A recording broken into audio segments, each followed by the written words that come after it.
Thank you so much for joining us, and now we will begin.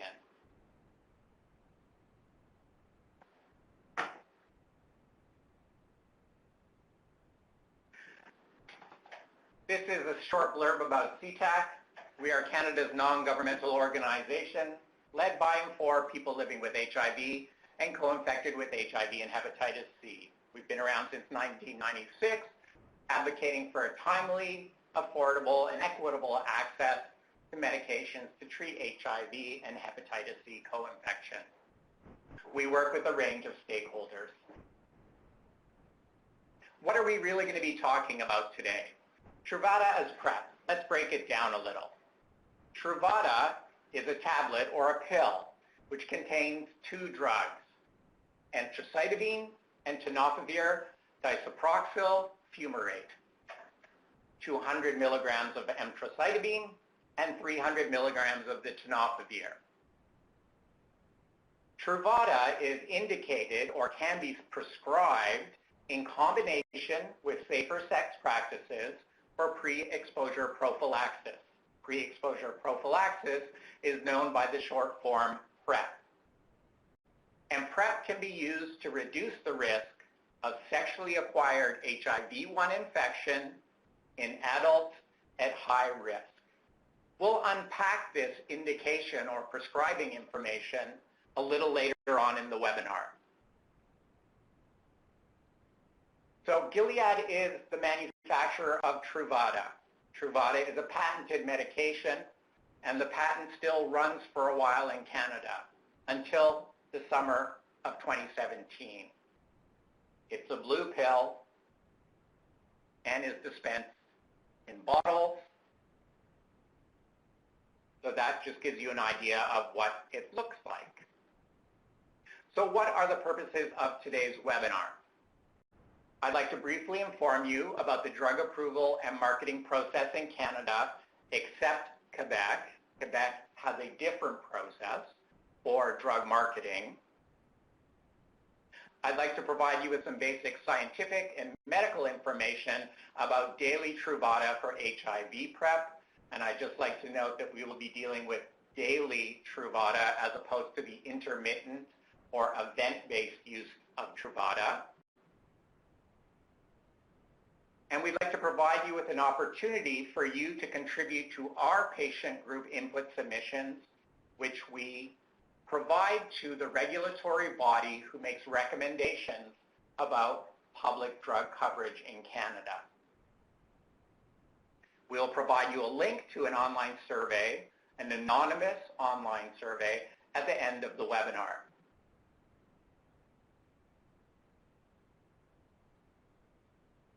This webinar has some limitations. In the half hour we have together, I'm only going to be able to provide you with an overview and summary of the information related to Truvada for HIV PrEP. And I will try to do so in fairly plain, non-technical language.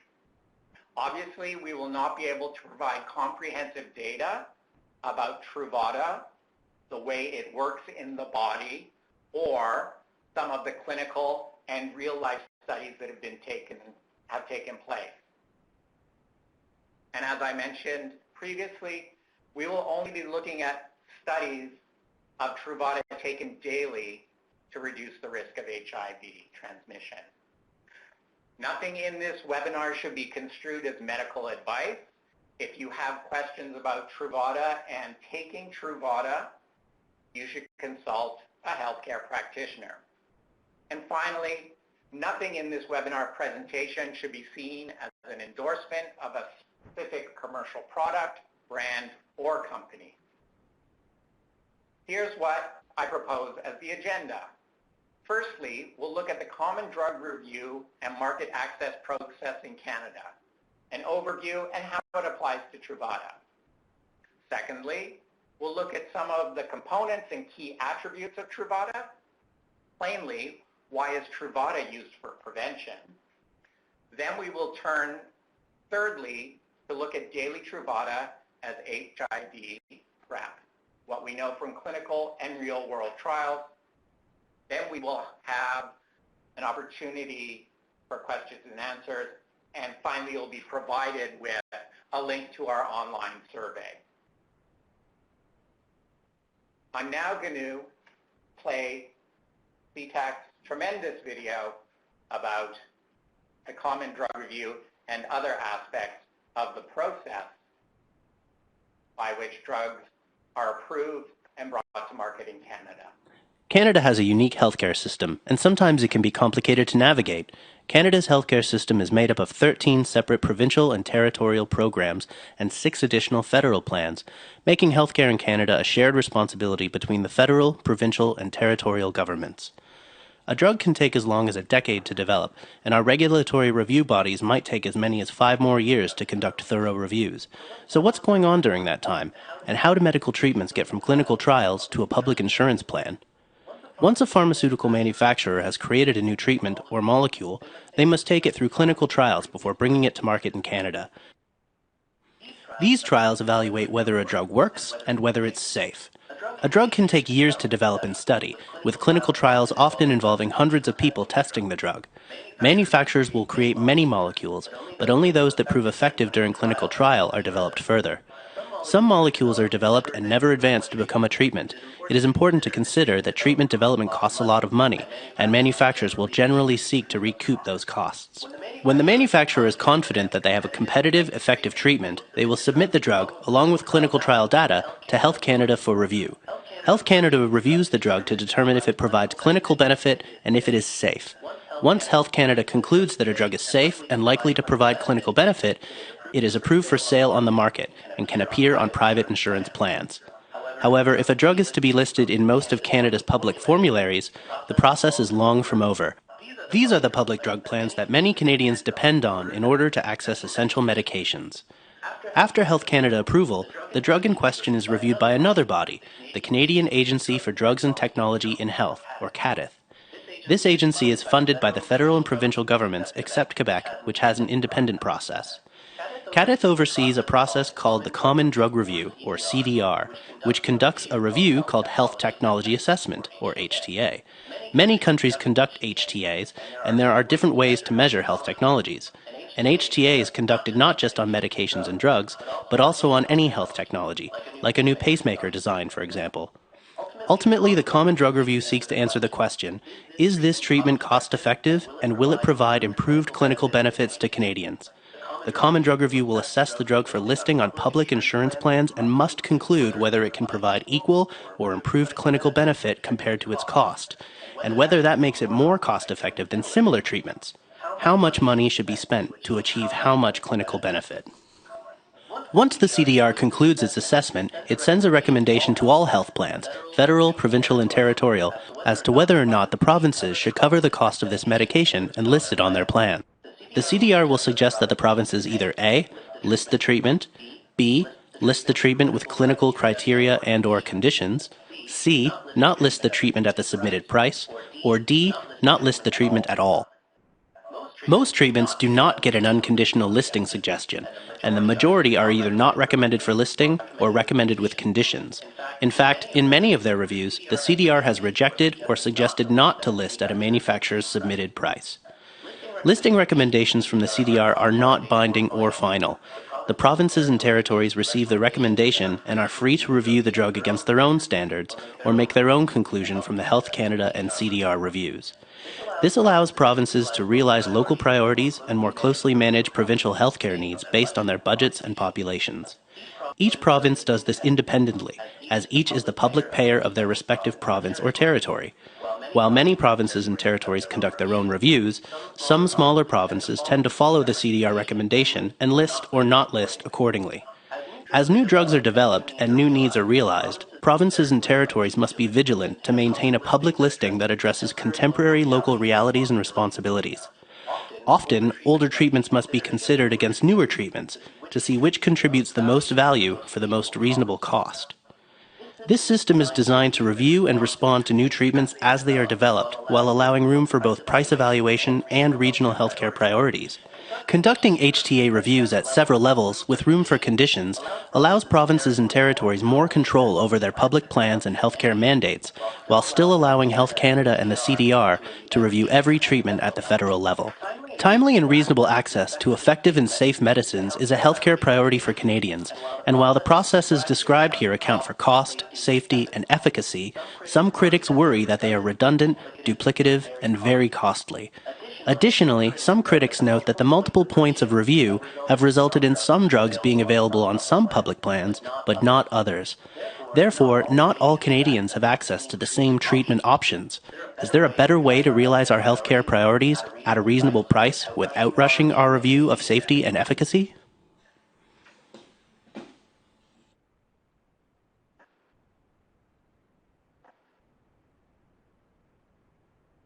Apologies to some of you. We may have had a bit of trouble with the volume at the beginning.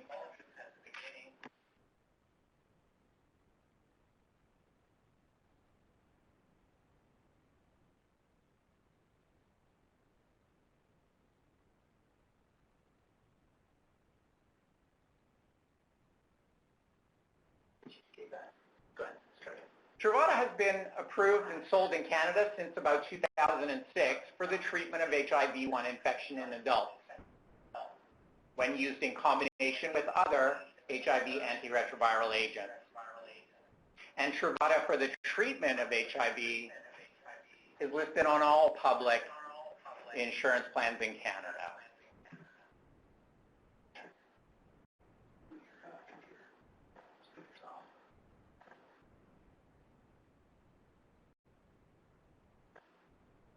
Just one moment, I need to turn my computer speakers off.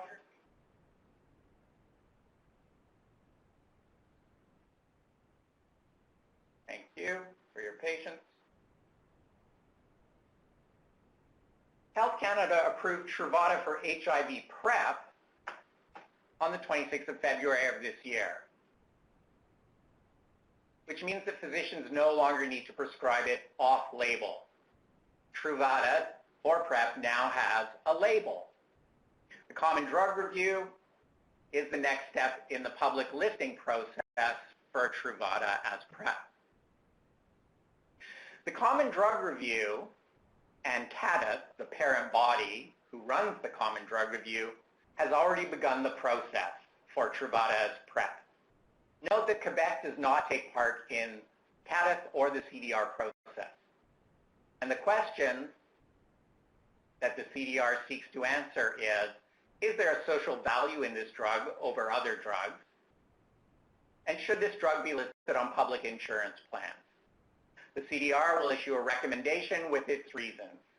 This recommendation is not binding on the provincial, territorial, and federal drug plans. Patient groups like CTAC can make submissions as part of the Common Drug Review process. With the link we'll provide you with at the end of this webinar, you can complete a survey that will help us take into account your knowledge, experience, and opinions about Truvada for HIV PrEP. The survey is anonymous. So what are the key components and attributes of Truvada that make it good for HIV prevention? So Truvada is one pill, and it contains within it 2 antiretroviral drugs. It's a pill that's taken orally or by mouth, once a day.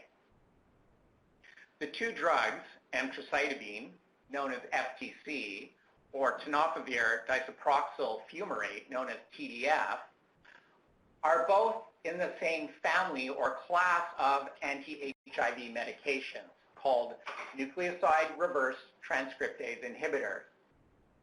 These drugs block HIV's reproductive life cycle and indirectly increase the number of HIV-fighting immune cells. Truvada stays in the body for a long period of time, and its effects last over the long term. Truvada very effectively penetrates beyond the blood to the genital tract, so places where HIV infection would normally enter the body. Tenofovir has a high barrier to drug resistance. Truvada can be taken with or without food, and Truvada has favorable safety and tolerability profiles among the people who take it. So these are all key attributes which make Truvada a candidate for HIV prevention. An important aspect that I mentioned on the last slide was the penetration of Truvada into the tissues where HIV infection can take hold. So tissues in the rectum or the anus, beyond the anus, and in the cervix or vagina. Blood is another important place where Truvada penetrates. But we don't know much about penile tissue as there haven't been any studies. On the right-hand column of this slide, you'll see the time in days it takes for Truvada to reach its maximum concentration in the blood or tissue.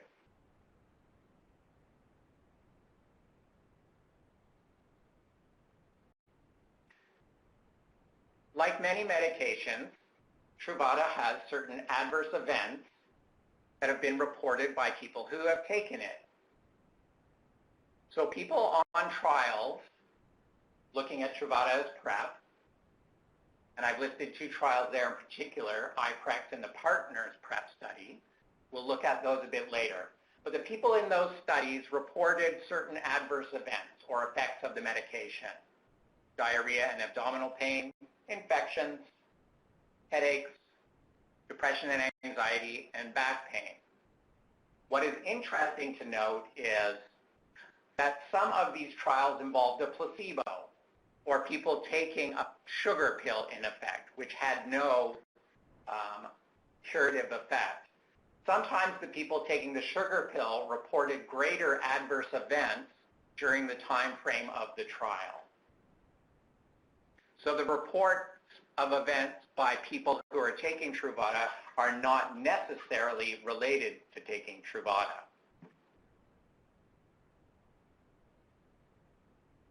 Truvada has also resulted in some important abnormalities in laboratory results. Among people taking Truvada for HIV PrEP, in the iPrEx study, the Partners PrEP study, and other studies, there have been two small yet significant decreases in bone mineral density and small statistically significant decreases in indicators of kidney function.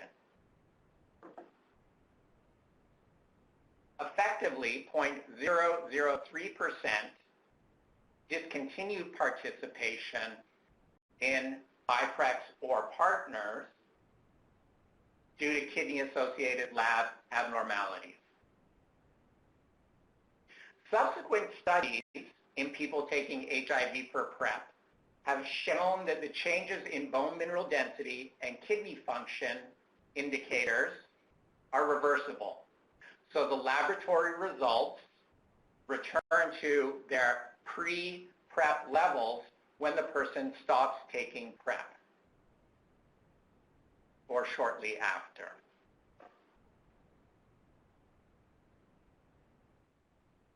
The quote, as we move on to look at the clinical trial results, the quote at the top of this slide is from the Truvada product monograph. This document was reviewed and approved by Health Canada as part of the approval process for for Truvada as HIV PrEP. And the product monograph says, the iPrEx study and the Partners PrEP study support use of Truvada to help reduce the risk of acquiring HIV-1. It's important to note that Health Canada did not review recent clinical studies of Truvada for PrEP among gay and other men who have sex with men at heightened HIV risk. And the two studies you may be familiar with, the important ones are the PROUD study and the iPrEx study.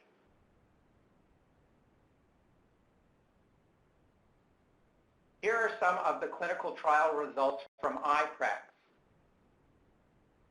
It's important to note the demographics and the trial design of the study. The iPrEx study was a randomized, double-blind, placebo-controlled multinational study. So this means that there were two arms or groups in the study. One group took Truvada daily, and the other group was given a placebo. The groups were composed of men and transgendered women who have sex with men. And these people had high-risk behaviors, as they reported. 29 participants, or 1% of the participants, reported being male to female transgendered people. The most important result from the iPrEx study is that it resulted in a 42% risk reduction, meaning that the people who were taking Truvada for HIV PrEP daily saw their risk as a group reduced 42%, the risk of becoming infected with HIV.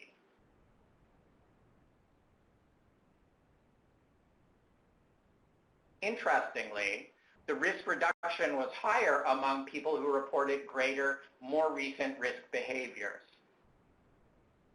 And the second point, which we'll see across all of the studies, is that the efficacy or effectiveness in the real world of PrEP was associated with adherence to Truvada. So, plainly stated, the more the person adhered to Truvada, took it daily as prescribed, the greater the risk reduction.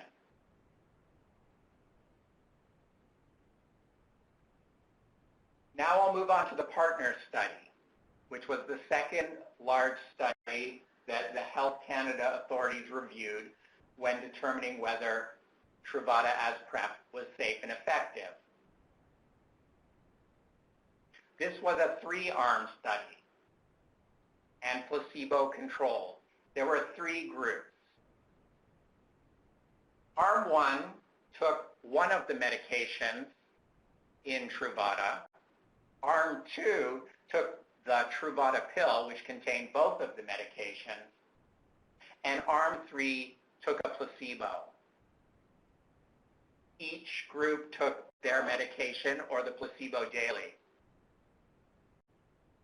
The study was conducted in Kenya and Uganda amongst heterosexual couples, so male-female couples, one of whom was HIV positive and the other was HIV negative. You'll note that amongst the study subjects, the groups were relatively evenly matched in terms of numbers, with equal numbers taking tenofovir, Truvada, and the placebo. And they're also large numbers. This was almost a 4,800 person study. Amongst the participants, 38% were female and 62% were male. The results. There was a 75% risk reduction in the partner study amongst the people taking Truvada. There was a 67% risk reduction amongst people taking only the tenofovir or the Viride. So the Truvada had a higher risk reduction effect than the tenofovir or Viride taken alone. Once again, the efficacy or risk reduction was strongly associated with adherence to Truvada or taking the medication daily as prescribed.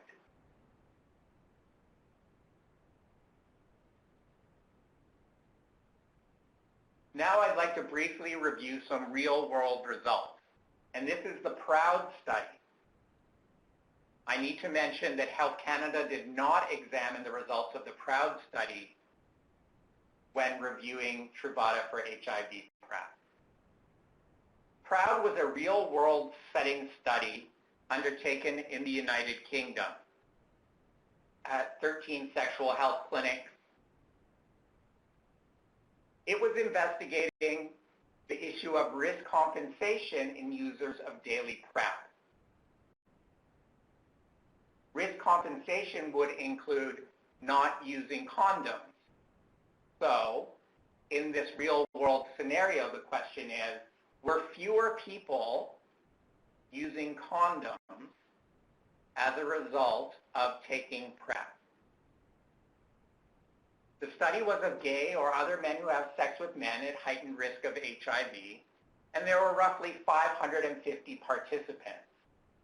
This was not a placebo-controlled study, but one which compared the immediate prescription of PrEP, Truvada for PrEP, versus another group who deferred taking PrEP for 12 months. So the comparison was between the people on PrEP and the people who deferred taking PrEP. These people were provided with routine clinical care in terms of HIV and STI testing and counseling.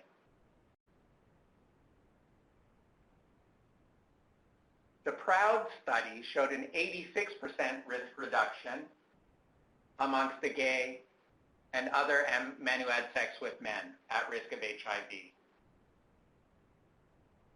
The PROUD Trial Steering Committee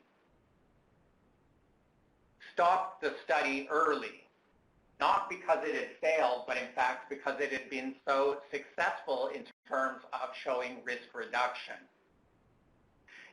Effectively, it would have been unethical to withhold PrEP from the people who had delayed.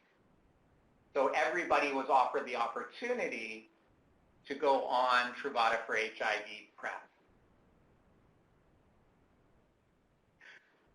The second important point is that there was no evidence of an increase in other sexually transmitted infections when comparing the people who went on PrEP immediately and the people who deferred.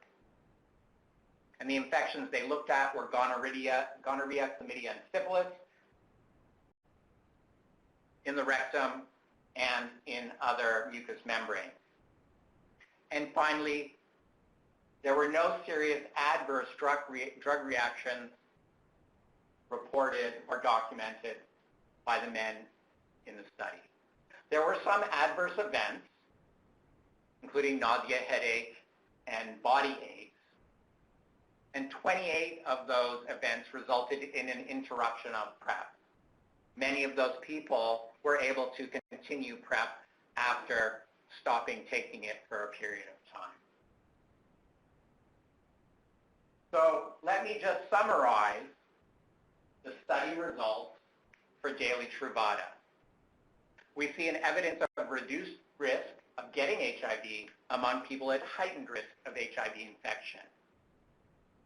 And there was a 42% risk reduction in the iPrEx study amongst men who have sex with men, gay men, and transgender people.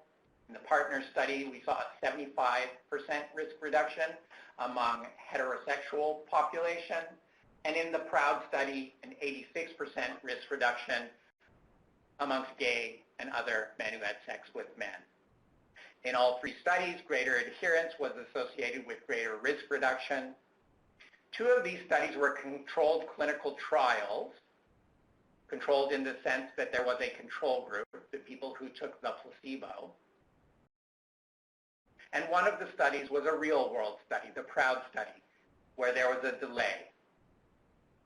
It is also important to note that the controlled clinical trials provided people with fairly intensive case management and counseling and access to harm reduction supplies, namely condoms in the context of HIV transmission sexually. The PROUD study provided people with what the standard of care was in the existing sexual health clinics in England.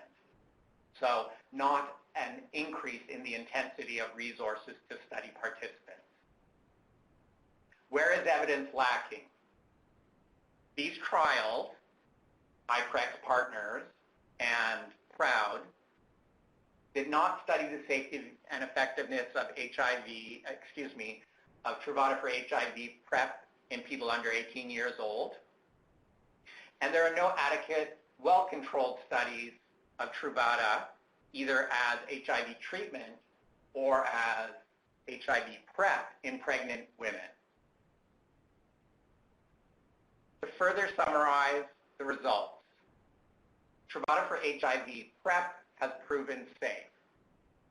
No significant drug-related effects have been reported in the trials, and the changes in bone and liver lab indicators have been reversible, meaning that when people discontinue taking PrEP, their lab indicator levels return to normal or what they were before they started taking PrEP. To provide a little more background on these studies, which as we see will inform Health Canada's recommendation, all participants in the study were tested for HIV before being prescribed PrEP, and only people who were confirmed HIV negative were prescribed Truvada's HIV PrEP. There was ongoing medical monitoring during the studies, and counseling and access to condoms were provided as part of the study in iPrEx and partners, or as part of regular clinical care in PROUD. And I just want to reiterate that Health Canada did not look at the PROUD study, but we believed it was important to include this information because it shed light on risk compensation as well as showing great efficacy in a group of people at heightened risk for HIV. So, when Health Canada looked at the trial data, it approved it approved Truvada for HIV PrEP in Canada. And it suggested what the indication should be. In other words, to whom and in what circumstances should PrEP be prescribed. The next 3 slides set out the indication for Truvada as HIV PrEP. According to Health Canada, pre-exposure prophylaxis of HIV-1 using Truvada should take place in combination with safer sex practices to reduce the risk of sexually acquired HIV-1 infection in adults at high risk.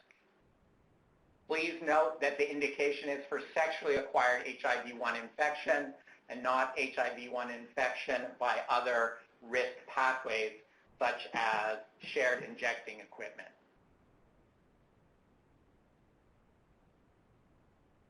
Health Canada has suggested that a number of factors may be helpful in identifying the person at high risk of HIV infection when assessing whether a person should be prescribed Truvada for HIV prevention. The first indicator or factor would be if somebody was a partner of someone known to be infected with HIV-1. Or there is another set of high-risk indicators or risk indicators. That would be someone who engages in sexual activity within a high-prevalence area, geographic area, or a high-prevalence social network. One of the social networks that comes to mind is a community of gay and other men who have sex with men who interact with each other in a social network.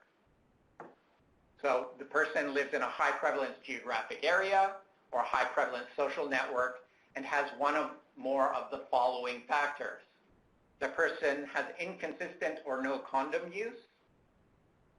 The person has had a diagnosis of a sexually transmitted infection. The person engages in sex for commodities. The person uses illicit drugs or alcohol or is dependent on alcohol. The person is incarcerated. Or the person has a partner of unknown HIV status with any of the factors listed above. So the third category of things that Health Canada indicates should be done is what prescribers should do in the course of making an assessment and prescribing PrEP. Truvada for HIV PrEP should be prescribed as part of a comprehensive HIV prevention, including counseling and harm reduction supplies, because Truvada is not always effective. Person taking Truvada for PrEP should be counseled about the need for strict adherence, given that the protective effect of Truvada is dependent upon people taking the medication as prescribed. People being considered for Truvada should be HIV negative and be tested for HIV prior to prescribing. And while taking Truvada, people should be screened for HIV every 3 months. Now it's your turn, and we can have a brief period of question and answer.